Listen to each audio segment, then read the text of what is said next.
Before using social media in the classroom, it's important to familiarise yourself with the various policies, so your acceptable use policy and your social media policy, and also any guidelines to do with social networks in particular.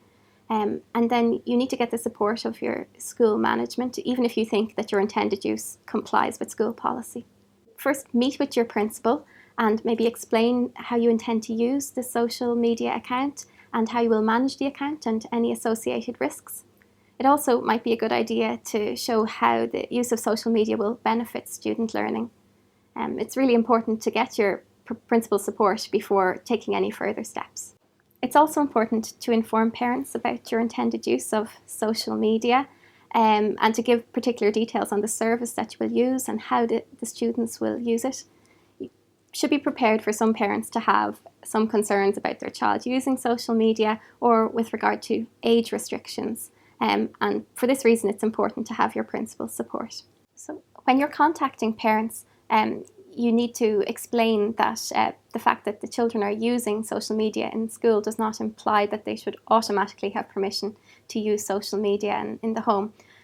When kids get to upper primary school, 5th and 6th class, they're usually in these ongoing negotiations with their parents, trying to get access and be allowed to set up their own personal profiles on various popular social networking accounts.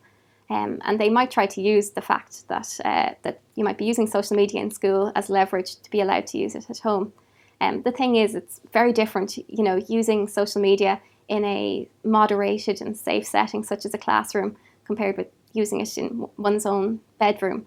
Some parents might have concerns around age restrictions on social networking services, so it's important that you understand how these work.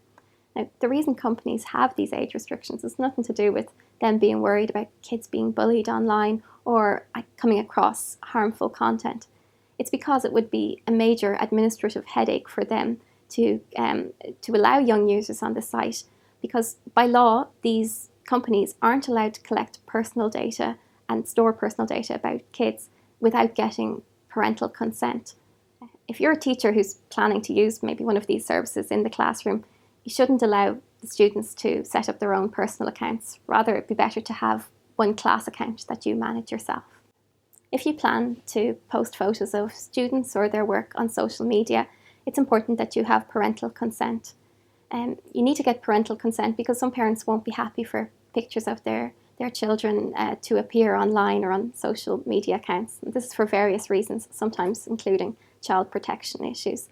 It's really important that you respect these wishes and that photos don't appear online. It's not good enough to even, obscure or pixelate an image. You can't put a picture of a student online unless you have permission from the parent.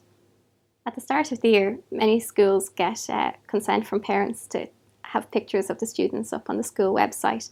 And if you're planning to have photos of students on social media, this permission doesn't suffice. Instead, you need to get express permission for posting photos on social media.